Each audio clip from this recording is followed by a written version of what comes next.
Bapak Ibu Saudara yang terkasih dalam Tuhan Yesus Kristus, Shalom. Bagaimana kabarnya hari ini? Saya luar biasa dalam Tuhan. Mari kita mau datang pada Tuhan. Kita mulai ibadah pada sore hari ini. Bapa di dalam surga, Allah yang kami kenal, di dalam nama Tuhan Yesus Kristus, kami sungguh bersyukur Tuhan untuk setiap anugerah-Mu yang begitu besar dalam setiap kehidupan kami. Bapa, Engkau sudah memelihara kami sepanjang hari ini Tuhan. Tiba saatnya kami untuk kembali datang kepadamu Tuhan. Kami mau beribadah kepadamu. Engkau berkati setiap kami Bapa. Biarlah Engkau memberkati setiap kami. Apa yang kami kerjakan semuanya untuk hormat kemuliaan nama Tuhan. Terima kasih Yesus. Di dalam nama Tuhan Yesus Kristus kami siap untuk memuji dan membesarkan nama-Mu. Haleluya. Amin. Kami undang Bapak Ibu bangkit berdiri. Kita mau naikkan pujian Bukan Bangkit. Mari kita semua umat pilihan Allah bersyukur bagi Tuhan. Haleluya Yesus. Mari kita katakan, mari kita semua. Mari kita semua umat pilihan Allah, dengarkan panggilannya untuk menggenapi firman-Nya. Sekaranglah waktunya untuk berdiri bagi bangsa ini. Mari maju umat kemenangan. Katakan mari kita semua. Mari kita semua umat pilihan Allah, dengarkan panggilannya untuk menggenapi firman-Nya. Sekaranglah waktunya untuk berdiri bagi bangsa ini. Mari maju umat pemenang. Katakan bukan bangkit, bukan bangkit, nyatakan kemuliaan-Nya. Bukan bangkit, nyatakan kebesaran-Nya, sampai setiap lutut berteduh, semua lidah mengaku Yesus Kristus Dialah Tuhan, Raja segala raja. Dialah Raja. Sungguh, mari kita semua umat pilihan Allah. Kasih Tuhan, kita mau katakan, mari kita semua. Mari kita semua umat pilihan Allah, dengarkan panggilannya untuk menggenapi firman-Nya. Sekaranglah waktunya untuk berdiri bagi bangsa ini. Mari maju umat pemenang. Katakan semua, bukan bangkit, bukan bangkit, nyatakan kemuliaan-Nya. Bukan bangkit, nyatakan kebesaran-Nya, sampai setiap lutut berteduh, semua lidah mengaku Yesus Kristus Dialah Tuhan, Raja segala raja. Katakan bukan bangkit, bukan bangkit, nyatakan kemuliaan-Nya. Bukan bangkit, nyatakan kebesaran-Nya, sampai setiap lutut berteduh, semua lidah mengaku Yesus Kristus Dialah Tuhan, Raja segala raja. Dialah Raja. Katakan Dialah Raja. Dialah Raja. Sekali katakan, Dia Raja. Dialah Raja. Haleluya, beri kemuliaan bagi Tuhan. Bapak Ibu Saudara dipersilakan duduk kembali. Kita mau masuk dalam hadirat Tuhan. Kita mau datang dalam hadirat Tuhan. Kita mau menikmati kekudusan Tuhan. Ku datang Tuhan, dalam hadirat-Mu, berhiaskan kekudusan Bapa. Haleluya Yesus. Kita mau datang pada Tuhan. Kita mau katakan, ku datang Tuhan. Ku datang Tuhan dalam hadirat-Mu, berhiaskan kekudusan. Seluruh surga sujud menyembah-Mu. Ku tersungkur dan berseru, datang Tuhan. Ku datang Tuhan dalam hadirat-Mu, berhiaskan kekudusan. Seluruh surga sujud menyembah-Mu. Ku tersungkur dan berseru, katakan, kudus, kudus Tuhan. Kuduslah, kuduslah Tuhan, Allah semesta alam. Kuduslah, kuduslah Tuhan, surga bumi menyatakan kudus, kuduslah. Kuduslah, kuduslah Tuhan, Allah semesta alam.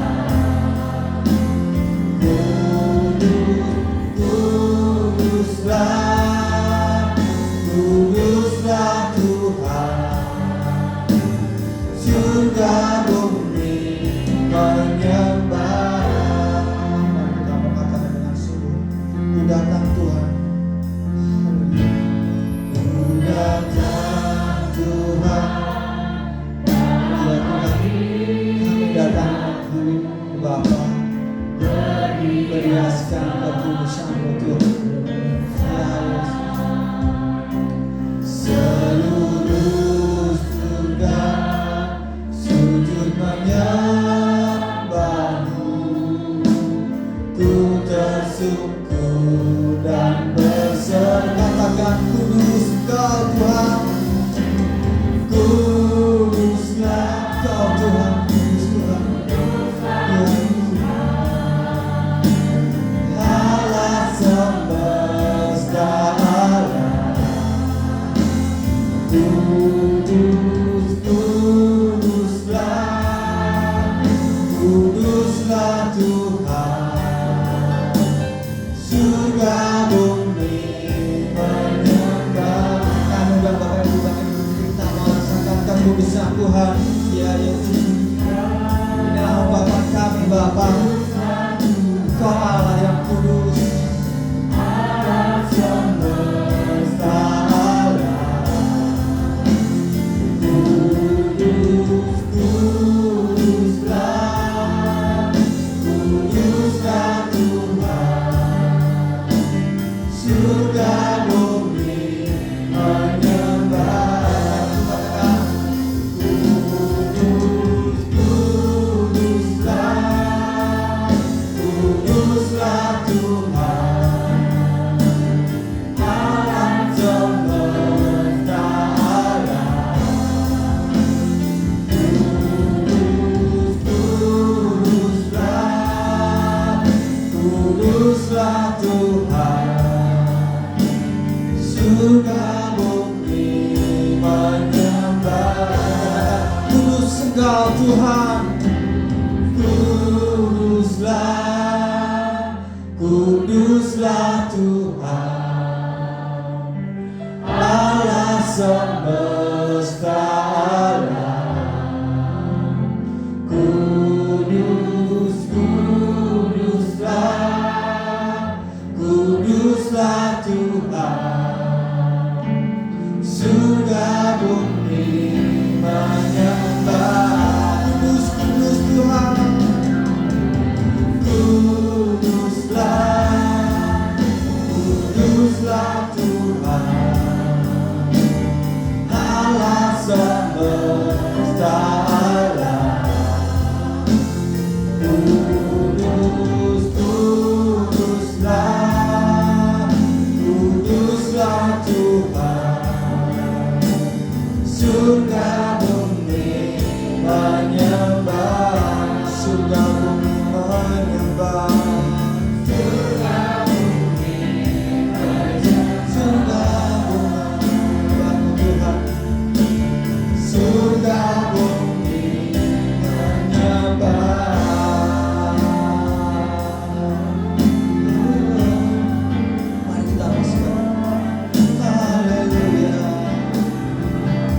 Jadikan kami bait suci Bapa.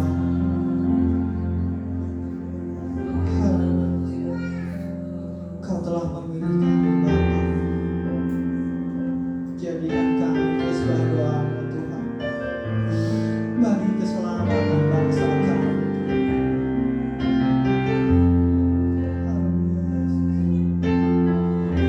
Kau telah memilihku Tuhan sebelum dunia ini dibentuk. Kita mau katakan kau telah memilihku.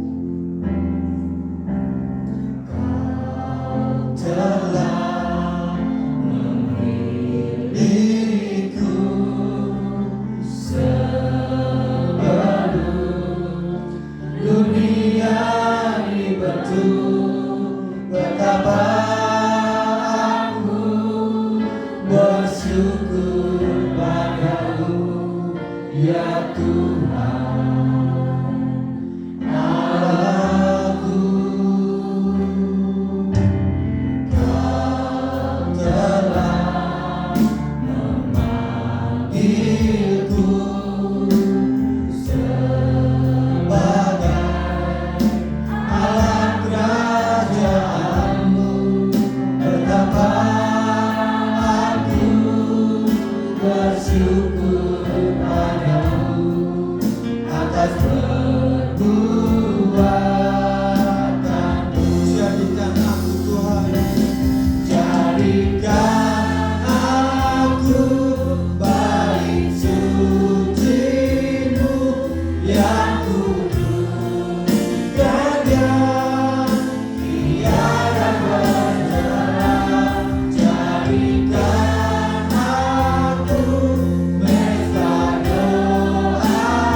Bersyukur padamu ya Tuhan Allahku. Kau telah memanggilku, Kau telah memanggilku sebagai alat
keselamatan.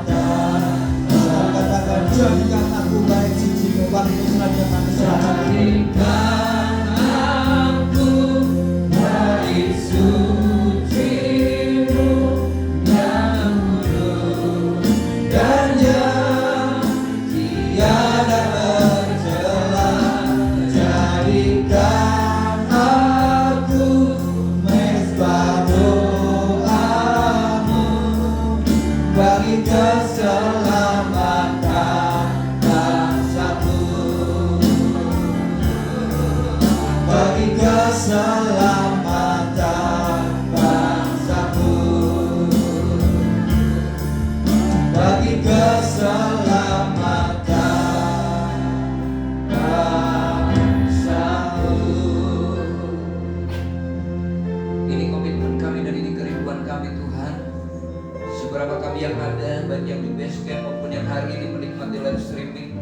Kami rindu Tuhan, kami dipakai Tuhan untuk menjangkau jiwa, menjadi kepanjangan tangan-Mu Tuhan, untuk membuktikan, mengaplikasikan fungsi panggilan-Mu bagi kami.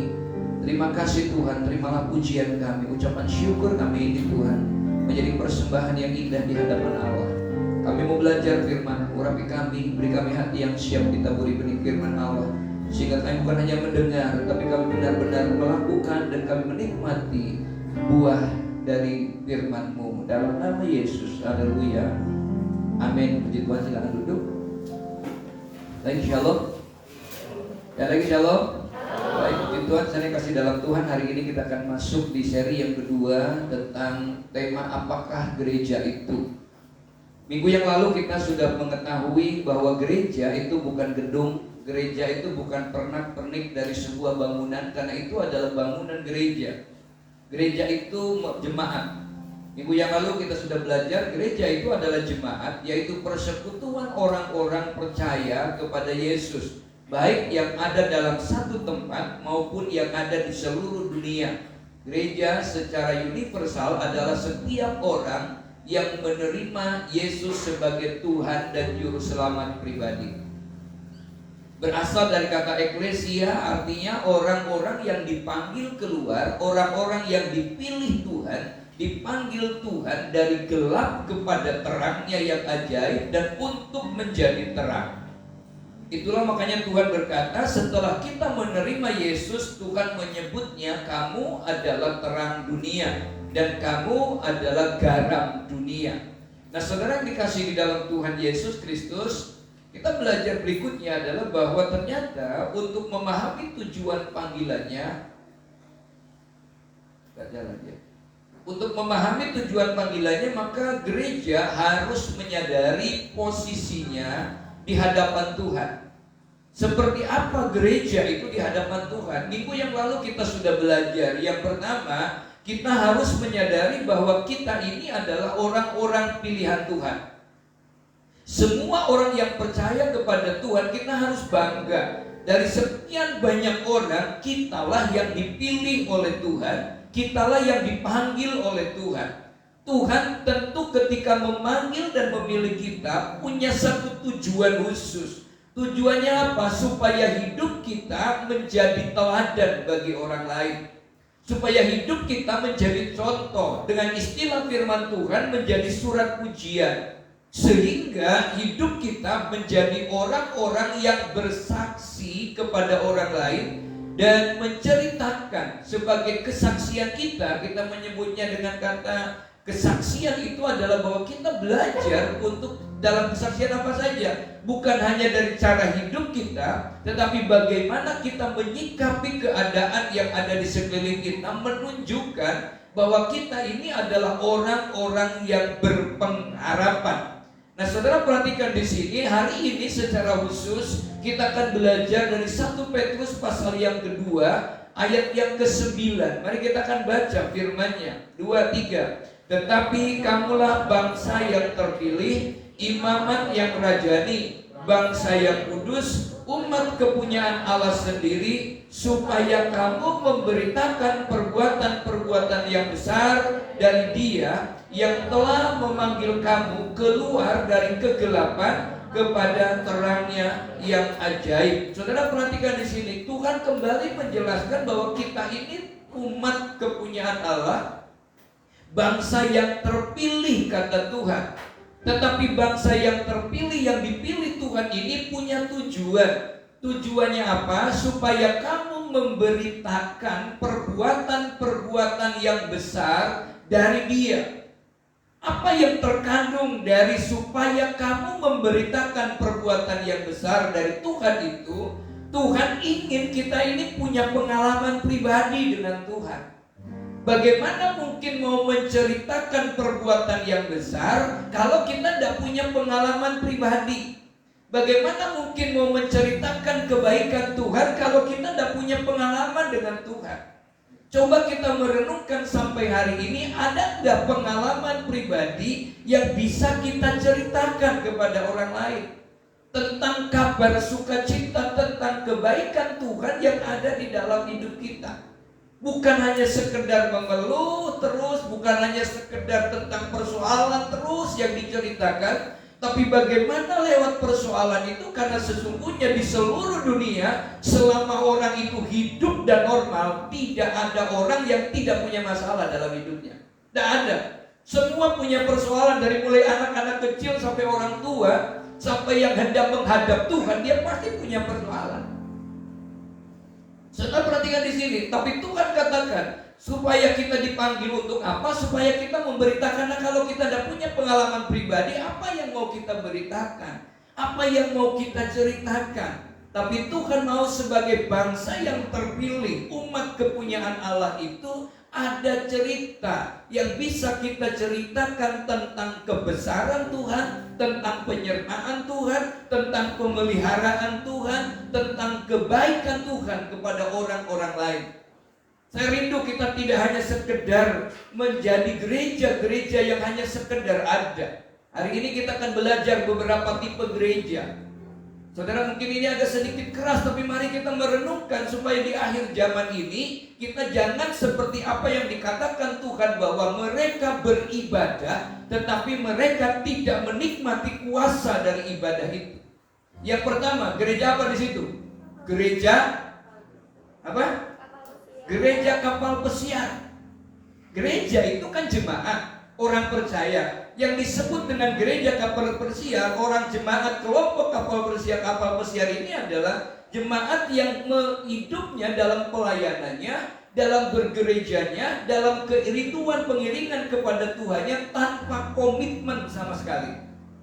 Nggak ada komitmen, untuk apa sih saya datang? Untuk apa sih saya beribadah? Untuk apa sih saya ikut Tuhan? Yang penting kalau beribadah itu ya saya datang. Jemaat hanya sekedar datang lalu pergi sesuka hatinya.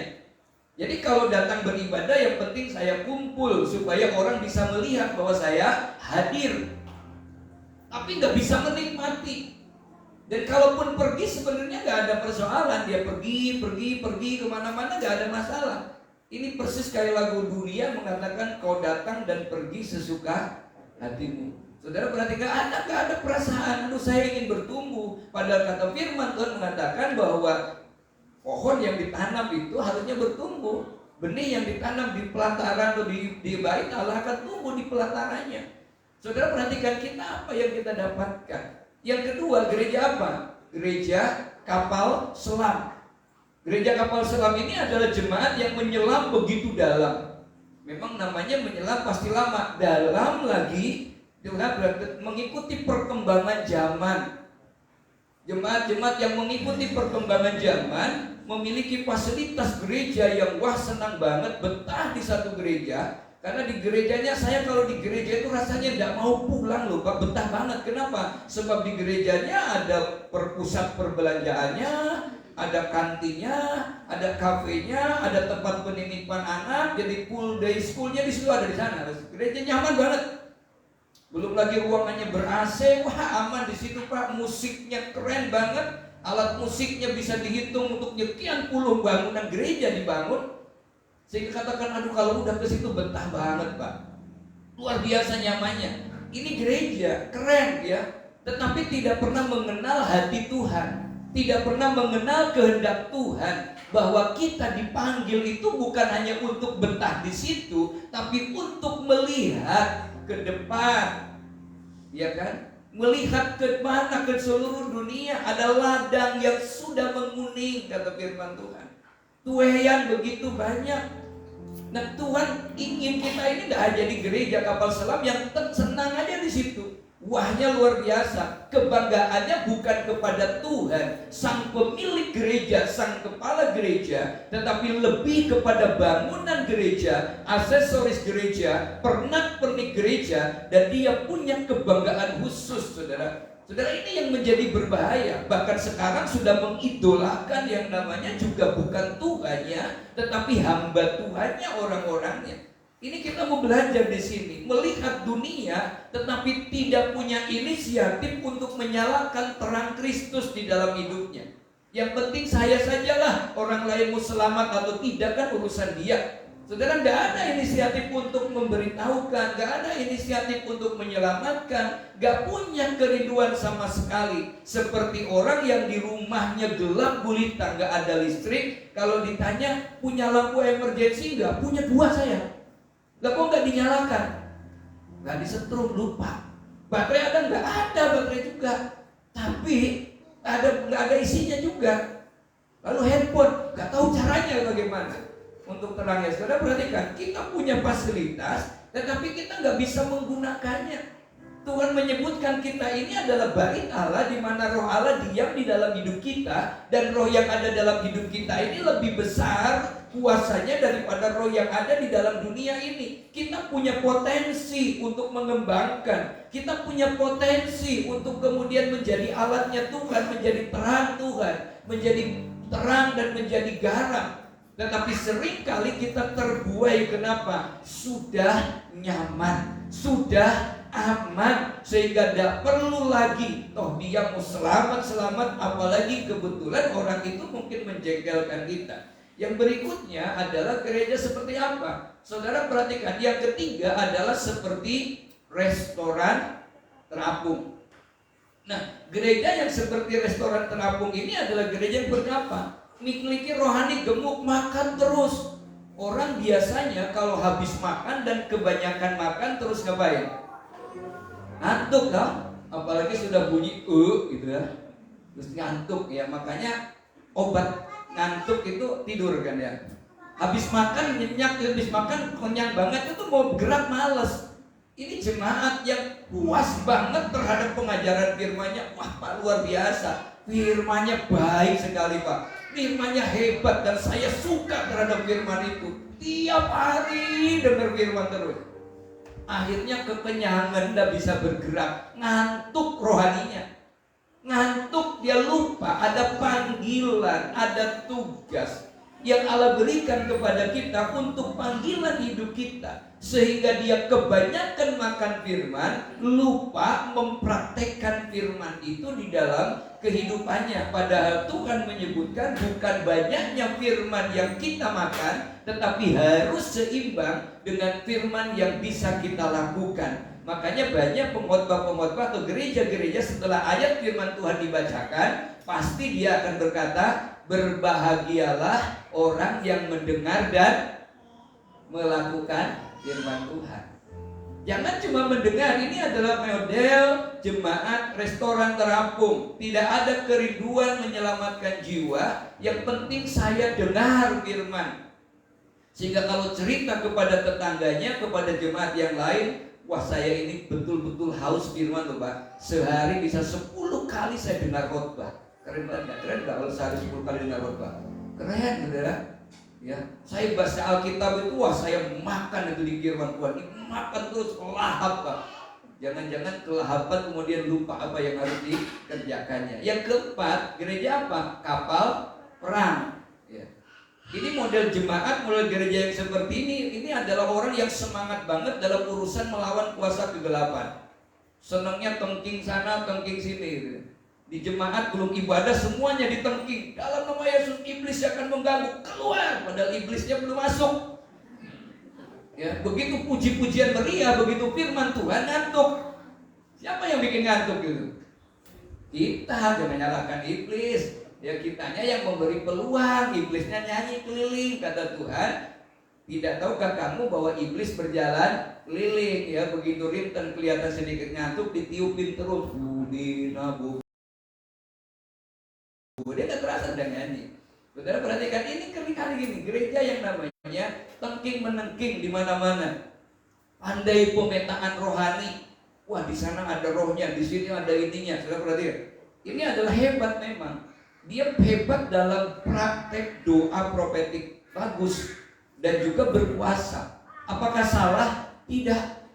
Kita membutuhkan karunia seperti itu. Saya tidak menyalahkan, tapi Tuhan membutuhkan gereja yang seperti apa? Gereja yang seperti kapal ikan. Gereja yang seperti kapal ikan itu yang seperti apa? Yang mampu mengerahkan semua potensi dalam jaringan untuk menjangkau kedalaman danau itu. Di sebuah gereja, dalam persekutuan orang-orang percaya, tidak boleh ada yang berpikiran merasa aku lebih penting di situ. Bahkan seorang gembala pun tidak boleh. Kenapa? Gembala tidak akan pernah berfungsi kalau nggak ada jemaatnya. Kita juga semua berfungsi.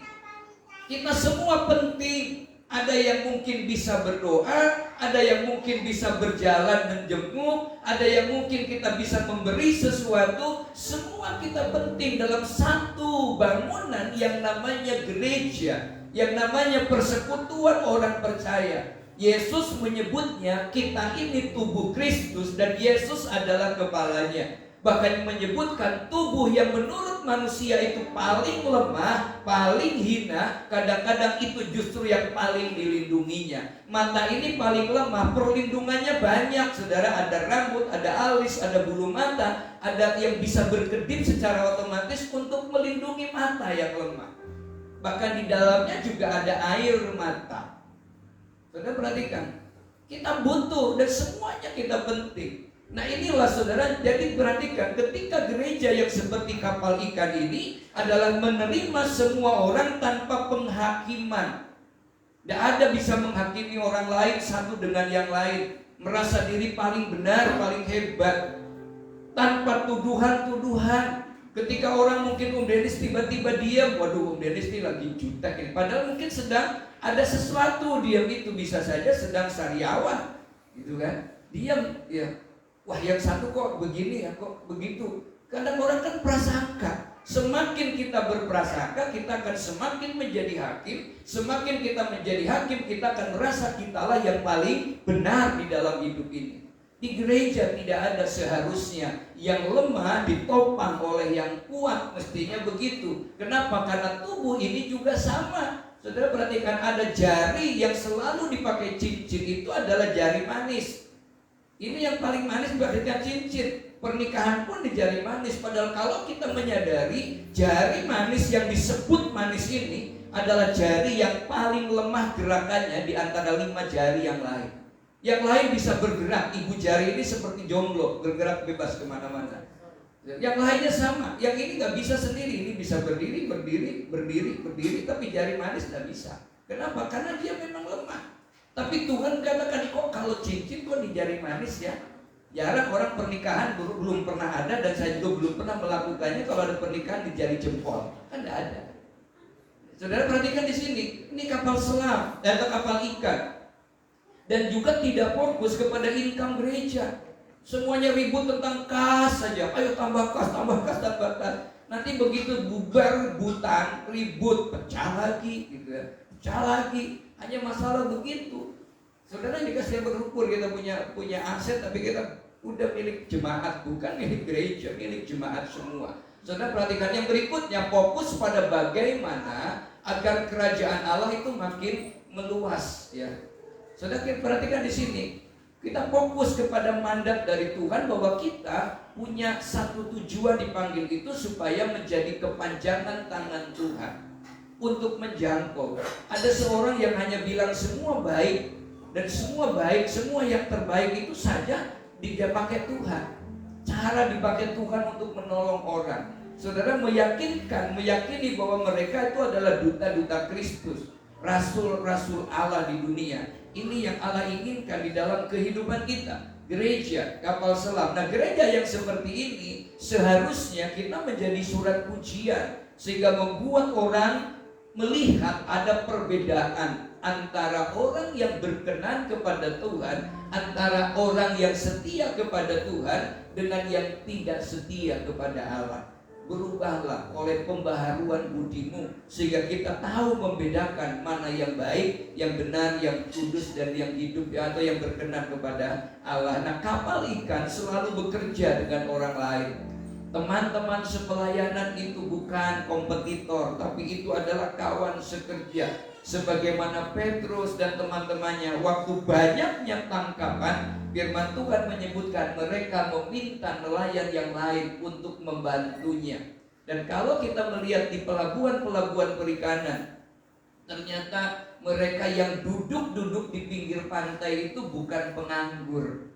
Ya, begitu kapal ikan itu datang, yang punya kapal itu turun begitu saja, yang naikkan sudah mereka naikkan dan sudah membawa ikannya. Dan bukan itu saja, mereka sudah tahu apa yang harus dibawa. Dia punya upahnya masing-masing. Saudara perhatikan, nah itulah orang-orang yang gereja seperti jemaat, seperti kapal ikan ini. Dia akan menyadari apa yang Tuhan katakan. Kita baca 1 Korintus 3:9, 2-3. Karena kami adalah kawan sekerja Allah, kamu adalah ladang Allah, bangunan Allah. Yang kedua, gereja dan penginjilan. Saudara perhatikan, kita baca firman Tuhan Matius 28 ayat 19 dan 20. 2-3. Karena itu pergilah, jadikanlah semua bangsa muridku, dan baptislah mereka dalam nama Bapa dan Anak dan Roh Kudus, dan ajarlah mereka melakukan segala sesuatu yang telah kuperintahkan kepadamu, dan ketahuilah aku menyertai kamu senantiasa sampai kepada akhir zaman. Saudara dikasih di dalam Tuhan, yang pertama kemarin kita belajar, kalau doa kita ingin dijawab, pergi dan berbuah, dan buahmu itu tetap, supaya doa kita dijawab. Yang kedua, dalam kehidupan kita sebagai gereja yang rindu untuk memberitakan firman Tuhan, kita menyadari bahwa kita ini adalah punya tanggung jawab, punya ciri sebagai umat rajani, umat pilihan Allah, adalah orang yang menerima kebaikan Tuhan di dalam hidupnya, anugerah Tuhan, sehingga kita mampu menceritakan kepada orang lain cerita tentang Allah yang hebat ini. Yang ketiga, kita belajar hari ini di poin yang kedua hari ini, gereja dan penginjilan. Saudara yang dikasihi di dalam Tuhan Yesus Kristus, ayat ini mengatakan karena itu pergilah. Tapi ketika kita pergi, ayat ini kejadikan semua bangsa muridku. Yesus tidak pernah menyuruh jadikan mereka Kristen, tidak. Itu yang kadang-kadang orang, apa yang kita lakukan supaya dia menjadi orang Kristen. Urusan dia terima Tuhan atau tidak, itu bukan urusan kita. Bagi kita, beritakan kabar sukacita, sebab Yesus katakan di ibadah minggu kemarin, bukan kamu yang memilih aku, tetapi aku yang memilih kamu. Dan kata firman Tuhan, tidak ada seorang pun mengaku Yesus adalah Tuhan kalau bukan oleh Roh Kudus. Tugas kita memberitakan saja, dan orang yang memberitakan firman ini akan menikmati berkat yang luar biasa.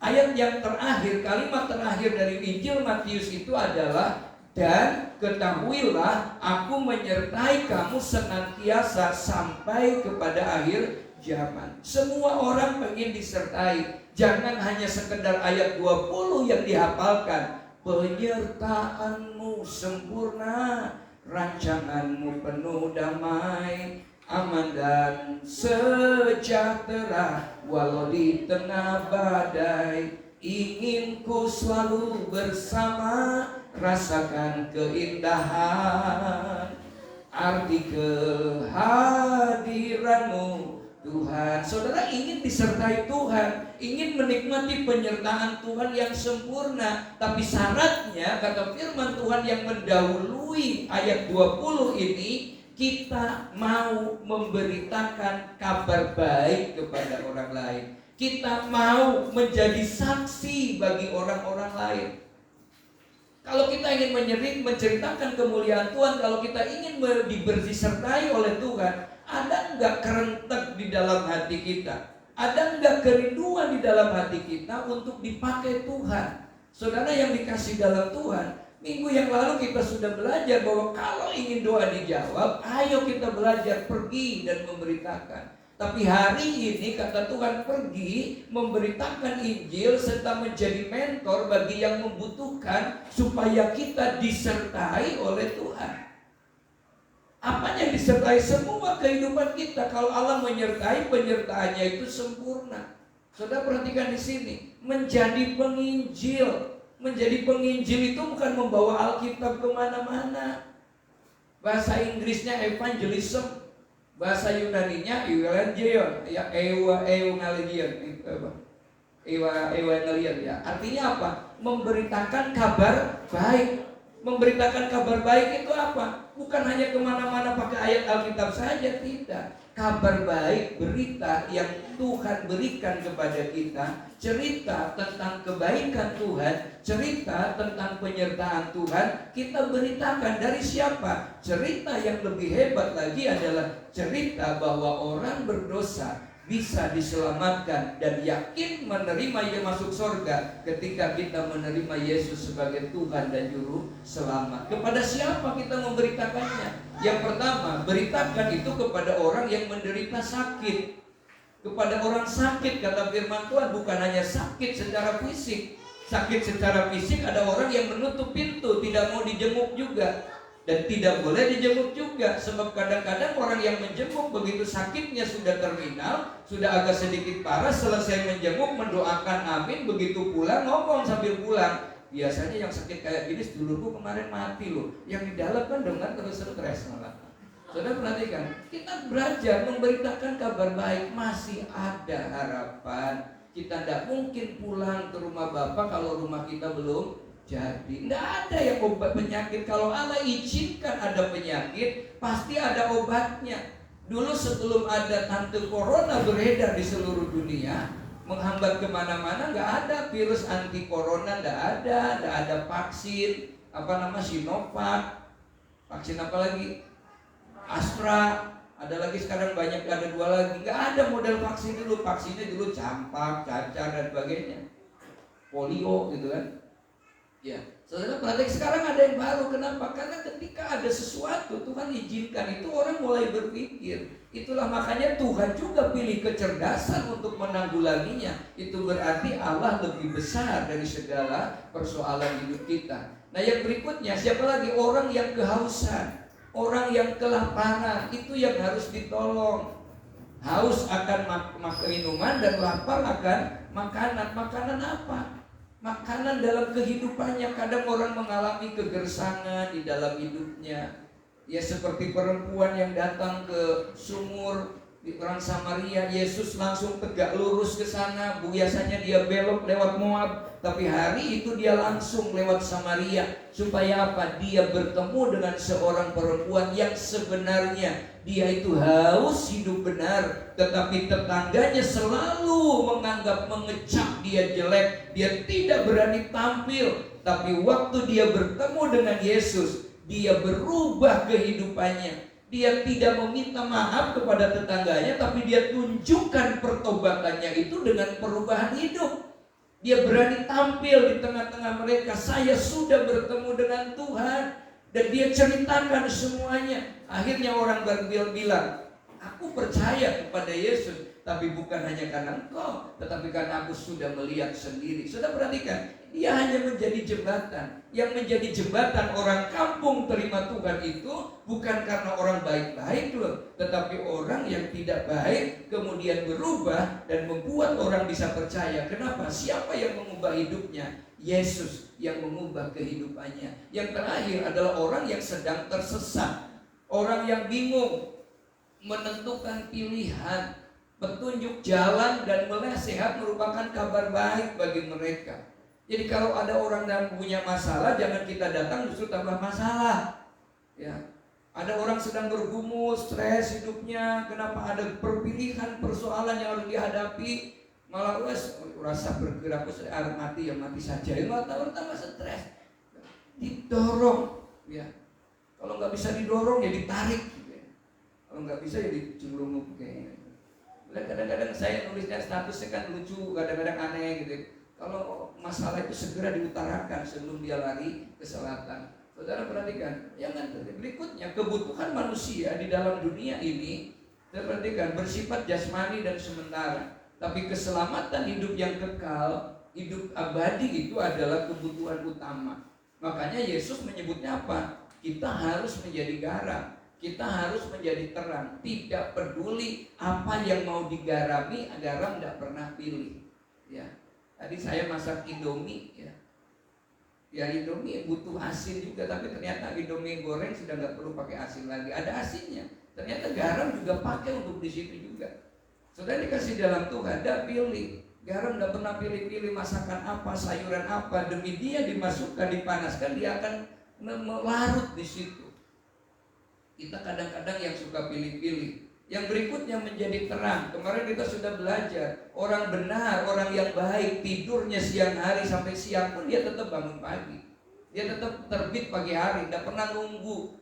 Saudara, dia tetap pergi bersinar buat semua. Dia panas juga buat semua. Tidak pernah pilih-pilih. Bahkan sebelum kenaikannya, tuh Yesus memberikan satu tugas kepada kita, menjadikan semua bangsa murid Tuhan. Dengan satu janji yang indah, aku menyertai kamu sampai kesudahan zaman. Dan percayalah saudara, dikasih di dalam Tuhan Yesus Kristus, bahwa ciri orang yang dipenuhi oleh Roh Kudus adalah bahwa orang tersebut memiliki hati dan pikiran yang penuh kasih kepada sesama. Kita ingin disertai Tuhan, beritakan Injil sebagai tanda bahwa kita disertai oleh Tuhan. Yesus bilang apa? Kamu akan menerima kuasa kalau Roh Kudus turun ke atas kamu. Berikutnya, gereja dan gaya hidup. Ya, saya pernah menulis bahwa tentang gaya hidup ini. Saudara dikasih dalam Tuhan, gaya hidup adalah pola tingkah laku sehari-hari yang menyangkut cara hidup yang menjadi kebiasaan. Misalnya mungkin penampilan hidup kita, cara kita makan, cara kita berrelasi, cara kita berbicara. Itu adalah sebuah gaya hidup, sebuah kebiasaan. Ya kita mau belajar, kita tidak bisa mungkin gaya hidup. Cara makan saja kan kita sudah bisa tahu. Kadang kalau cara makan pejabat itu kayak nyusun khotbah. Ada makanan pembuka, pendahuluan, isi, lalu makanan penutup ya. Itu makan, kalau kita kan cuci mulutnya, buahnya terakhir, harusnya buah di depan.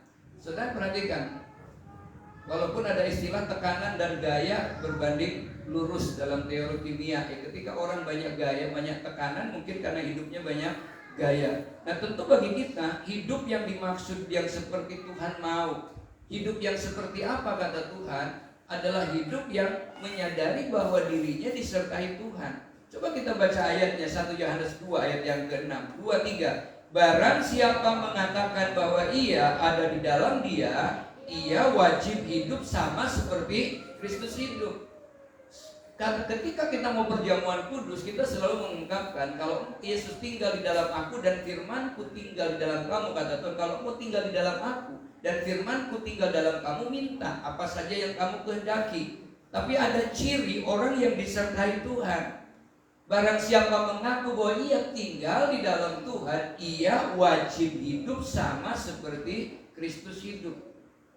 Kristus hidup, Kristus yang seperti apa? Hidup yang seperti apa? Hidup yang menunjukkan kasih karunia. Dimanapun Yesus hidup selalu ada karya. Kemanapun Yesus pergi selalu hal yang baik ada yang dilakukan di situ. Yesus tidak suka berdebat. Yesus tidak suka ribut. Yesus tidak suka melakukan sesuatu. Justru kemanapun dia pergi, dia selalu melakukan yang terbaik. Sebab kenapa? Aku melakukannya apa yang diperintahkan Bapa, yang dilihat oleh Bapa, yang didengar dari Bapa, yang harus dilakukan. Itulah gaya hidup. Saudara dikasih dalam Tuhan. Kenapa? Karena hari-hari ini kita akan melihat beberapa gaya hidup manusia di akhir zaman, menggenapi firman Tuhan bahwa akhir zaman akan datang masa yang sukar, di mana orang-orang semakin mencintai dirinya sendiri. Saudara dikasih dalam Tuhan, gaya hidup yang seperti apa? Kita belajar di sini, saudara yang dikasih dalam Tuhan.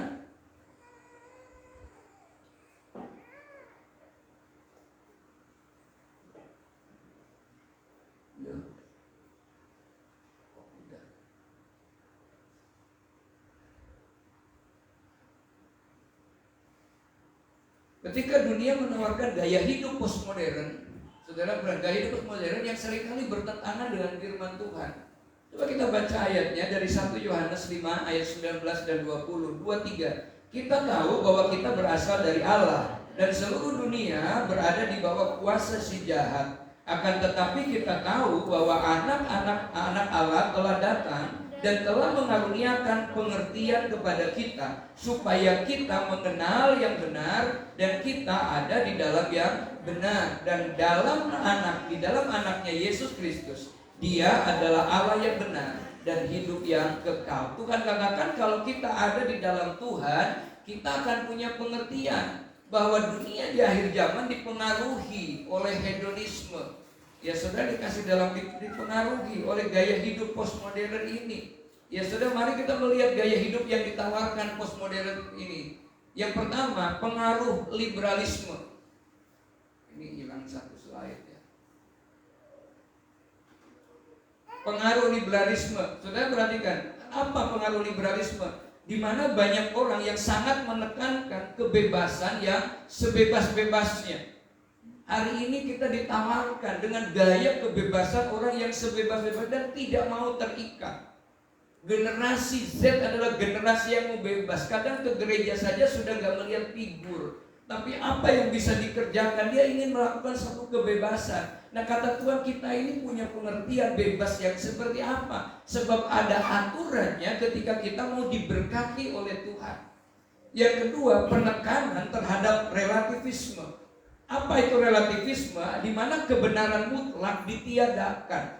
Saudara, hari-hari ini orang banyak alasan segala sesuatu, relatif semuanya. Bahkan kalau perlu tatanan atau aturan juga tidak usah ada. Ini orang banyak argumen hari-hari ini.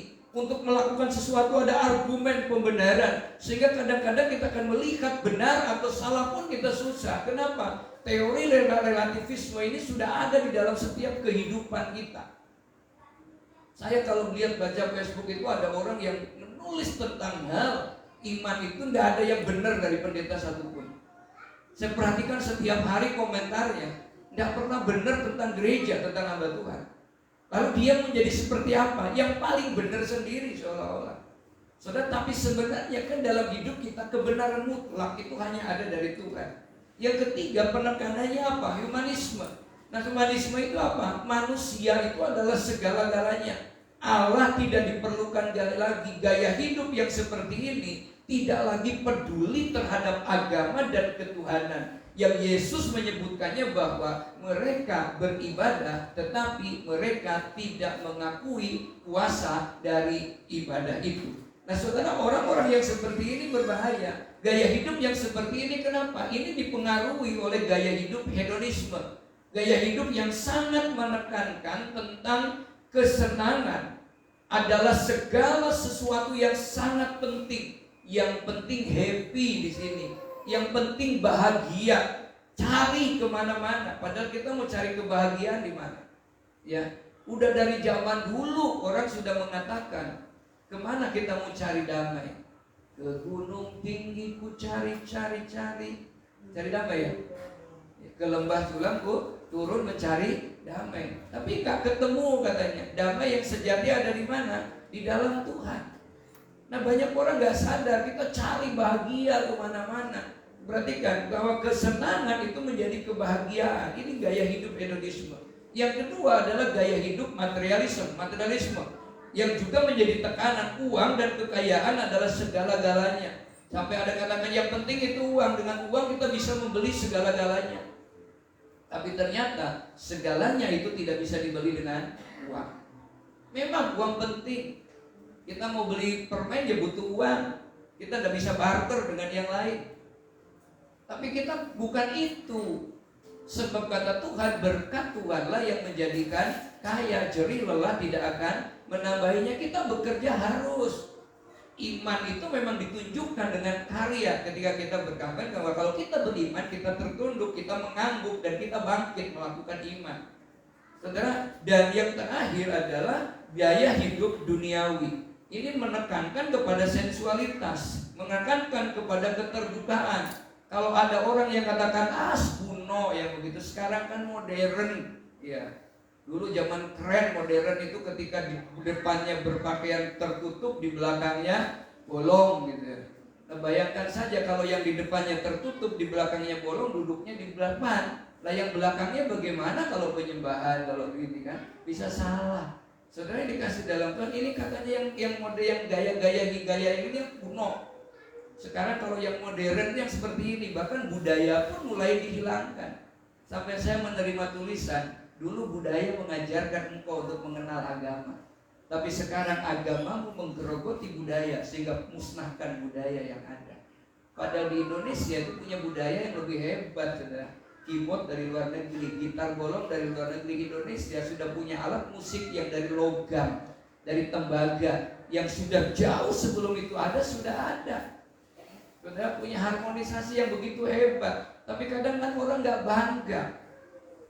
Ya, kalau saya dikatakan Abah itu kuno, tiap hari nyetelnya walet, saya bilang walet itu ini kalau dalam zaman modernnya dansa sebenarnya, dansa ala Sunda zaman dulu, namanya lagu walet.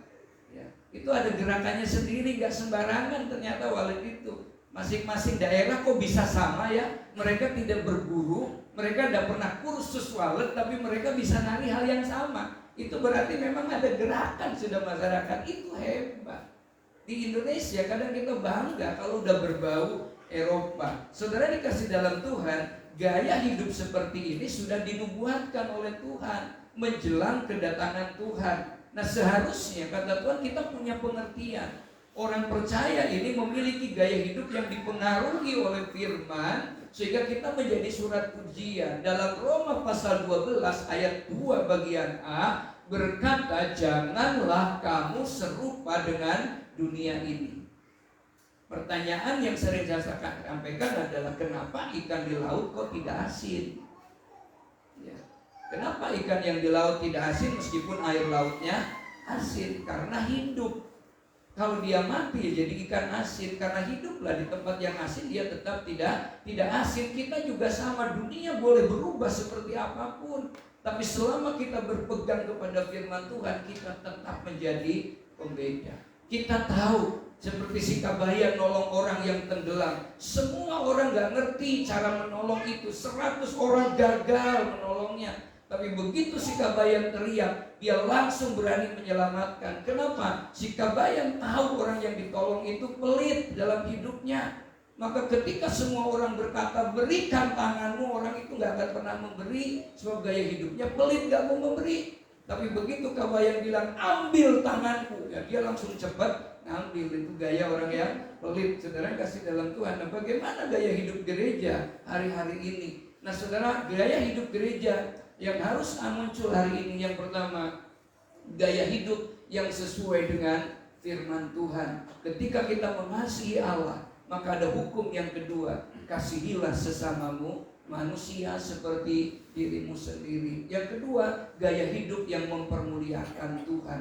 Kata Tuhan, apapun juga yang kamu lakukan, lakukanlah seolah-olah untuk Tuhan. Menekankan manfaat bagi pertumbuhan rohani. Bagaimana kita melakukan pemanfaatan semua untuk pertumbuhan rohani. Kita diberkati untuk kemuliaan Tuhan. Ketika kita diizinkan sakit pun, kita percaya supaya Tuhan dipermuliakan. Yesus dibawa seorang yang buta dari lahirnya, dan orang berkata, siapa yang salah? Anaknya atau bapaknya? Yesus bilang, tidak ada yang salah, tetapi supaya anak manusia ditinggikan di situ, supaya Bapa dipermuliakan. Yang berikutnya adalah gaya hidup yang menjadi berkat bagi orang lain. Gaya hidup yang menjadi berkat bagi orang lain. Nah, saudara dikasih di dalam Tuhan Yesus Kristus, mari kita oleh kuasa Roh Kudus, kita tahu di sesi yang kedua ini, kita benar-benar menyadari kalau kita ingin hidup kita disertai Tuhan, mari kita menjadi seorang pengabar baik kepada orang lain. Kalau kita rindu untuk menikmati berkat-berkat Tuhan, ayo kita punya komitmen supaya kita mampu menceritakan perbuatan Allah yang besar di dalam kehidupan kita. Kita mau belajar untuk menjadi saksinya Tuhan.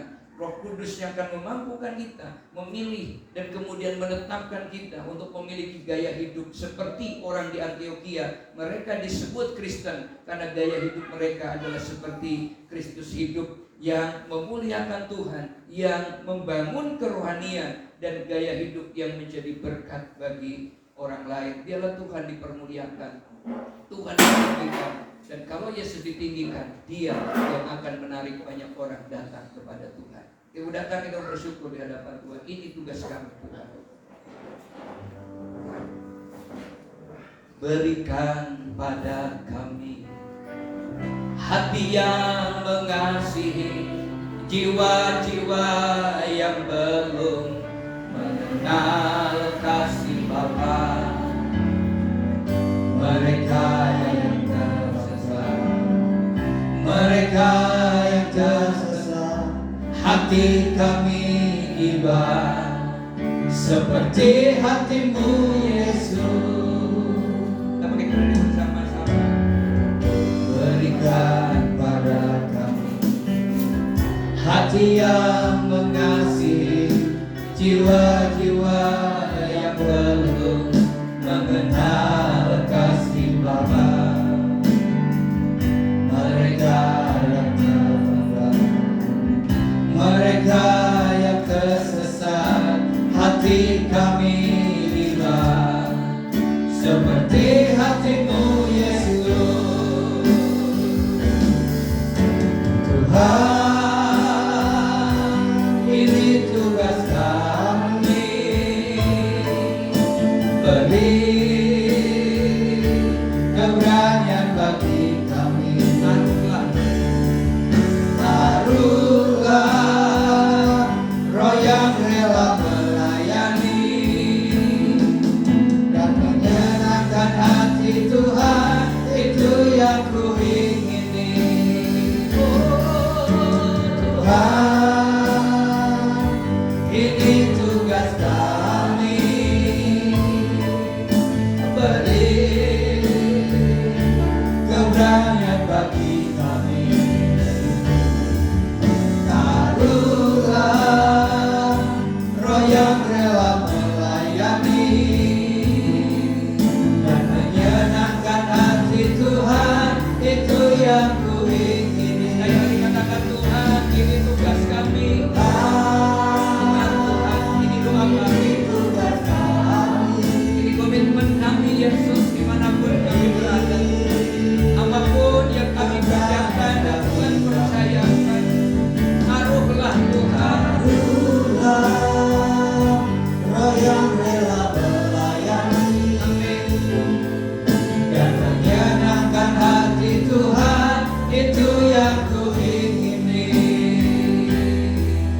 Dan menyenangkan hati Tuhan, itu yang ku ingini.